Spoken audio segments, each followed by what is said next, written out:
আসসালামু আলাইকুম ওরহমতুল্লাহি ওবরাকাতু নাহমাদুহু ওয়া নুসাল্লি আলা রাসূলিহিল কারীম আম্মা বা'দ ফাআউযু বিল্লাহি মিনাশ শাইতানির রাজীম ওয়াশ-শামসু তাজরি লিমুস্তাকাররিন লাহা যালিকা তাকদীরুল আজিজিল আলীম ওয়াল কমার কদ্দারনাহু মানাজিলা হাত্তা আ'াদা কাল উরজুনিল কদীম সাদাকাল্লাহুল মাওলানাল আযীম। সম্মানিত দ্বীনী ভাই ও বন্ধুগণ, মহান রব্বুল আলামিনের দরবারে অসংখ্য গণিত শুকর এবং সুজুদ জাল্লা শানু আমাদেরকে সত্য দিনের অনুসারী বানিয়েছেন। প্রিয় দিনী ভাই ও বন্ধুগণ, সূর্যগ্রহণ আর চন্দ্রগ্রহণ আল্লাহ রব্বুল আলামিনের পক্ষ থেকে একটি বিশেষ নিদর্শন।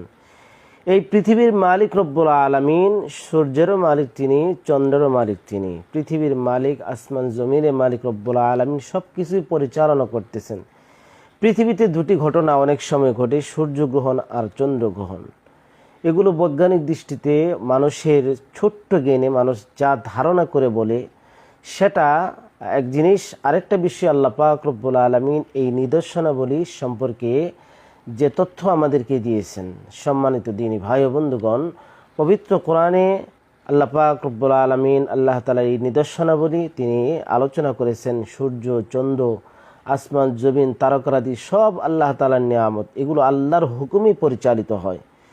প্রিয় দিনী ভাই বন্ধুগণ, সূর্যগ্রহণ কাকে বলে, চন্দ্রগ্রহণ কাকে বলে, এই বিষয়টি অবশ্যই অনেক মানুষই জানেন, অনেক মানুষই জানে না। বৈজ্ঞানিক দৃষ্টিতে তারা যে বিষয়টি আমাদের সামনে উপস্থাপন করেন, এই বিষয়টা আমরা আগে জেনে নেই। এরপরে আল্লাহ পাক রব্বুল আলামিন তিনি পবিত্র কোরআনের ভিতরে সূর্য এবং চন্দ্রের ব্যাপারে কি বলেছেন, সেই সাথে সূর্যগ্রহণ এবং চন্দ্রগ্রহণে আমাদের জন্য কি করণীয়, আল্লাহ পাক রব্বুল আলামিন এই বিষয়গুলোকে কেন ঘটান, রাসূল করিম সাল্লাল্লাহু আলাইহি সাল্লাম অসংখ্য হাদিসে এই বিষয়টি উপস্থাপন করেছেন, সেই বিষয়ে আলোকপাত করব। সম্মানিত দ্বীনী ভাই ও বন্ধুগণ, আমরা প্রথমেই জানব সূর্যগ্রহণ কাকে বলা হয়। সূর্যগ্রহণ বৈজ্ঞানিক দৃষ্টিতে তারা যে তথ্যটা উপস্থাপন করেছেন সেটা হলো, যেহেতু সূর্য এবং পৃথিবী এবং চন্দ্র এগুলো তার নিজের অক্ষরেখায় তারা তাদের পথে চলতেছে, সেই হিসেবে যখন এমন যেগুলো তাদের সরল রেখায় চলতেছে,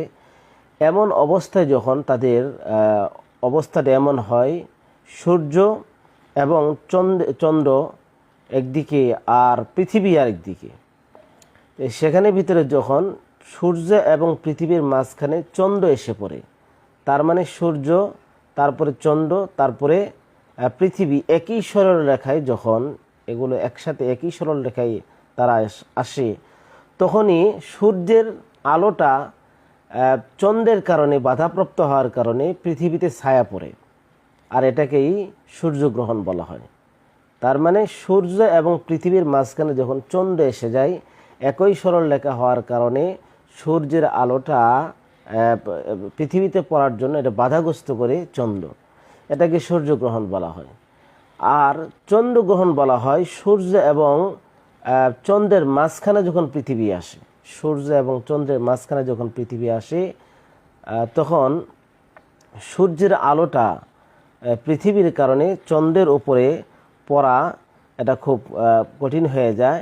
সুতরাং ওই সময় এটাকেই বলা হয় চন্দ্রগ্রহণ। সম্মানিত দ্বীনী ভাই বন্ধুগণ, ছোট্ট করে আমরা যদি বুঝতে পারি, সূর্যগ্রহণ হলো পৃথিবী এবং সূর্যের মাঝামাঝি চন্দ্র এসে যায়, সূর্যের আলোর বাধাপ্রাপ্ত হয়, পৃথিবীর ভিতরে ছায়া পড়ে। আর চন্দ্রগ্রহণ হলো যে সূর্য এবং চন্দ্রের মাঝখানে পৃথিবী এসে যায়, পৃথিবীর কারণে চন্দ্রের উপরে আলো পড়তে সেটা বাধাগ্রস্ত করে। সম্মানিত, এই হলো বৈজ্ঞানিক ব্যাখ্যা। বাকি আল্লাহ পাক রব্বুল আলামিনের এই নিদর্শনাবলী সূর্য এবং চন্দ্র, এটা আল্লাহ তাআলার নিদর্শন। আল্লাহ পবিত্র কোরআনে সূরা ইয়াসিন সহ অসংখ্য আয়াতে আল্লাহ তাআলার নিদর্শনাবলী সম্পর্কে তিনি আলোচনা করেছেন। এখন জানবো রাসূল করিম সাল্লাল্লাহু আলাইহি ওয়াসাল্লাম তিনি এ কথাটা কি বলেছিলেন। সম্মানিত দ্বীনী ভাই বোনেরা, একটি হাদিসের ভিতরে হযরত মুগীরা ইবনে শুবা রাদিয়াল্লাহু তাআলা আনিল মুগীরা ইবনে শুবা রাদিয়াল্লাহু তাআলা ইয়াকুল ইন কাসাফাতিশ শামসু ইয়াওমা মাতা ইব্রাহিম ফাকালা আন-নাস ইন কাশাফাত লিমাউতি ইব্রাহিম। রাসূল করিম সাল্লাল্লাহু আলাইহি ওয়াসাল্লামের তাদের জীবনের একটি ঘটনা হযরত মুগীরা ইবনে শুবা রাদিয়াল্লাহু তাআলা নিজেই বর্ণনা করেন, যে যখন রাসূল করিম সাল্লাল্লাহু আলাইহি ওয়াসাল্লামের সন্তান হযরত ইব্রাহিম রাদিয়াল্লাহু তাআলা আনহু তিনি দুনিয়া থেকে বিদায় নেন, মৃত্যুবরণ করেন, ইন্তেকাল করেন, এই সময় আল্লাহ পাক রব্বুল আলামিন ওই সময় সূর্যগ্রহণ হয়েছিল। তখন কুফার মুশরিকরা, আরবের মুশরিকরা, তখন তারা এই কথাটা অপপ্রচার শুরু করলো যে মুহাম্মদ সাল্লাল্লাহু আলাইহি ওয়াসাল্লাম তার সন্তান ইব্রাহিমের মৃত্যুর কারণেই নাউজুবিল্লাহি মিন যালিক সূর্যের এই অবস্থা হয়েছে।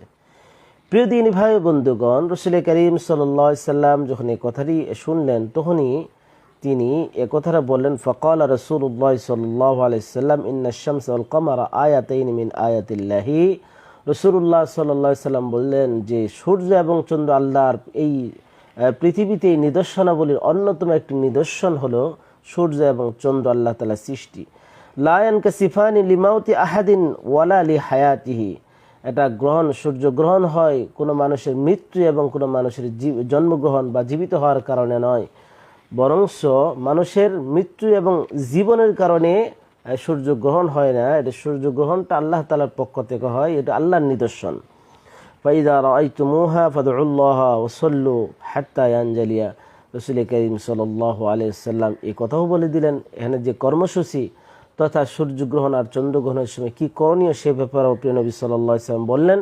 তখন তোমরা দেখবে, তখন আল্লাহ রাব্বুল আলামিনের কাছে দোয়া করবে এবং নামাজ পড়বে যতক্ষণ পর্যন্ত এটা দূরীভূত না হয়, অর্থাৎ পরিপূর্ণভাবে শেষ না হয়। সম্মানিত দিনী ভাই ও বন্ধুগণ, এখানে তো যে কুফার মুশরিকরা যে কথাটা বলেছিল যে ইব্রাহিম রাদিয়াল্লাহু তাআলার মৃত্যুর কারণে নাকি সূর্যগ্রহণ হয়েছে, আসলে এটা এক ধরনের কুসংস্কার। এমনই অনেক কুসংস্কার আমাদের সমাজের ভিতরে আছে। সূর্যগ্রহণের সময় অনেক মানুষ এই কথা দাবি করে বা এর ধরনের বিশ্বাস আকিদা রাখে যে গর্ভবতী মহিলারা কোনো কিছু খেতে পারবে না, কারণ খাওয়ার কারণে সন্তানের বিকলাঙ্গ হবে অথবা সন্তান তার ভিতরে যে গর্ভধারণ করেছে এই সন্তান সমস্যা তৈরি হবে।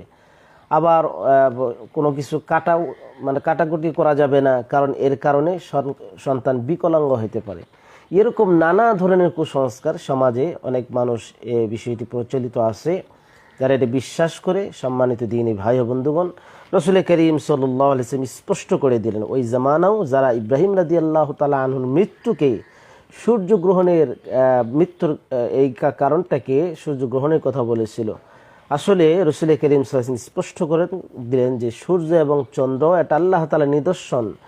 সূর্যগ্রহণ চন্দ্রগ্রহণ কারো মৃত্যু এবং জীবনের কারণে হয় না, বরং আল্লাহ পাক রব্বুল আলামিন যখন করেন সেটাই করে থাকেন। আর তোমাদের উচিত হলো এই সময় আল্লাহ রাব্বুল আলামিনের কাছে দোয়া করে ইবাদত করা। সম্মানিত দিনী ভাই ও বন্ধুগণ, রাসূল করিম সাল্লাল্লাহু আলাইহি ওয়াসাল্লাম আরেক হাদিসের ভিতরে একটি কারণ বর্ণনা করেছেন আল্লাহ রাব্বুল আলামিন সূর্যগ্রহণ আর চন্দ্রগ্রহণ কেন করেন। এক হাদিসে রাসূল করিম সাল্লাল্লাহু আলাইহি ওয়াসাল্লাম বলতেছেন, ইন্না শামসা ওয়াল কমারা আয়াতাইন মিন আয়াতিল্লাহি লা ইয়ানখাসিফানি লিমাউতি আহাদিন ওয়ালা লিহায়াতিহি ফাইযা রাআইতুম যালিকা ফাদউল্লাহা ওয়া কাব্বিরু ওয়া সাল্লু ওয়া তাসাদ্দাকু। আরেকটি হাদিসে রাসূল করিম সাল্লাল্লাহু আলাইহি ওয়াসাল্লাম তিনি ইরশাদ করেছেন, আন আবি বকর রাদিয়াল্লাহু তাআলা, এখানে কারণ উল্লেখ করেছেন। قال قال رسول الله صلى الله عليه وسلم إن الشمس والقمر آيتين من آيات الله لا ينكسفان لموت أحد ولكن الله تعالى يخوف بها عباده। আল্লাহ রাসূল সাল্লাল্লাহু আলাইহি ওয়াসাল্লাম বলতেছেন, আবু বকর রাদিয়াল্লাহু তাআলা থেকে যে হাদিসটিতে বর্ণিত, এই হাদিসে রাসূল করিম সাল্লাল্লাহু আলাইহি ওয়াসাল্লাম বলতেছেন যে আল্লাহ পাক রব্বুল আলামিন এই যে সূর্য গ্রহণ করান, এটা কোনো মানুষের মৃত্যু এবং মানুষের জন্ম মৃত্যুর কারণে মানুষের জন্য এই সূর্যগ্রহণ হয় না, বরং আল্লাহ পাক রব্বুল আলামিন তার বান্দাকে ভীতি প্রদর্শনের জন্য, বান্দাদেরকে সতর্ক করার জন্য আল্লাহ পাক রব্বুল আলামিন এই সমস্ত ঘটনা ঘটিয়ে থাকেন। প্রিয় দিনী ভাই ও বন্ধুগণ, এই হাদিস দ্বারা তো আমরা স্পষ্ট জানলাম। তো আমাদের কি করণীয়? একটা হলো কুসুব আর একটা হলো খুসুব। কুসুব বলা হয় সূর্যগ্রহণ আর খুসুব বলা হয় চন্দ্রগ্রহণ। সম্মানিত দিনী ভাই ও বন্ধুগণ, রাসূল করিম সাল্লাল্লাহু আলাইহি ওয়াসাল্লামের যে হাদিসটি, প্রথম হাদিসটি আপনাদের শোনাইছিলাম, প্রিয় নবী সাল্লাল্লাহু আলাইহি ওয়াসাল্লাম বলেছেন, ফাইদা রাআইতুমুহা ফাদউল্লাহা ওয়া সাল্লু হাত্তা ইয়ানজালিয়া।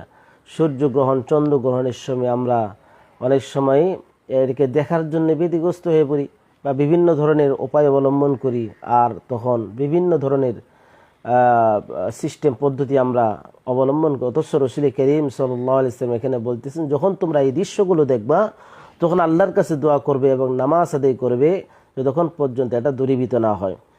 আরেক হাদিসে রাসূল করিম সাল্লাল্লাহু আলাইহি ওয়াসাল্লাম যে কথা বলেন, ফাইদা রাআইতুম যালিকা ফাদউল্লাহ ওয়া কাব্বিরু ওয়া সাল্লু ওয়া তাসাদ্দাকু, তোমরা নামাজ আদায় করে, এখানে বলেছেন তাকবীর বলো এবং দান সদকা করতে থাকো। রাসূল করিম সাল্লাল্লাহু আলাইহি ওয়াসাল্লাম আরেক হাদিসে বলেন, ফাইদা রাআইতুম কুসুফান ফাযকুরুল্লাহ হাত্তা ইয়ানজালিয়া, তোমরা আল্লাহ তাআলা জিকিরে মশগুলে থাকো যতক্ষণ পর্যন্ত এটা দূরীভূত না হয়। সম্মানিত দিনী ভাই ও বন্ধুগণ, সুতরাং এই হাদিসগুলোর দ্বারা আমরা বুঝলাম যে সূর্যগ্রহণ চন্দ্রগ্রহণে সমাজে যে আমাদের প্রচলিত কিছু কুসংস্কার আছে, এটা আসলে আদৌ বিশ্বাস করা যাবে না, বিশ্বাস করলে ইমানের খাতরা হয়ে যাবে। সুতরাং আমাদের জন্য উচিত হলো আল্লাহ পাক রব্বুল আলামিন আসমান জমিনের মালিক, সূর্যগ্রহণ চন্দ্রগ্রহণ এটা আল্লাহ রব্বুল আলামিন করে থাকেন আমাদের জন্যই, আমাদের সতর্ক করার জন্য। এই সময় মহান রব্বুল আলামিনের দরবারে রোনাজারি করা, ইবাদত করা, নামাজ আদায় করা, জিকির আজকার করা, তেলাওয়াত করা, আল্লাহর কাছে ক্ষমা প্রার্থনা করা এবং অন্য হাদিসেও আছে কবরে আযাব থেকে আল্লাহ রব্বুল আলামিনের কাছে পানা চাওয়া, এই ব্যাপারটাও আছে। তো আমরা চেষ্টা করব এই সময় আল্লাহ রব্বুল আলামিনের ইবাদত করার জন্য, সেই সাথে নামাজ আদায় করব। নামাজটা কীভাবে হবে? সলাতুল খুসুফ, সলাতুল কুসুফ, এই দুইটা নামাজ, সূর্যগ্রহণের সময় নামাজ আর চন্দ্রগ্রহণের নামাজ, 2 রাকাত নামাজ। এটা সলাতুল কুসুফ যখন জামাতের সাথে আদায় করা হয় 2 রাকাত নামাজ, স্বাভাবিকভাবে অন্যান্য নামাজ যেভাবে পড়া হয় সূরা ফাতিহার সাথে, বিশেষ কোনো সূরা নয়, যে কোনো সূরা পড়া যেতে পারে। এভাবে 2 রাকাত নামাজ পড়ে আল্লাহ পাক রব্বুল আলামিনের কাছে রোনাজারি করা, আল্লাহ তাআলা দোয়া করতে থাকা। আল্লাহ পাক রব্বুল আলামিন আমাদেরকে বোঝার এবং সমস্ত কুসংস্কার বিদাত থেকে আল্লাহ তাআলা আমাদের হেফাজত করুন, এবং আল্লাহ পাক রব্বুল আলামিন যেভাবে তিনি আল্লাহ তাআলার নিদর্শনাবলী পৃথিবীতে তিনি দেখিয়ে থাকেন, এগুলো বোঝার এবং আমাদেরকে ইবরত নসিহত হাসিল করার তৌফিক দান করুন। আমিন। আসসালামু আলাইকুম ওয়া রাহমাতুল্লাহি ওয়া বারাকাতুহু।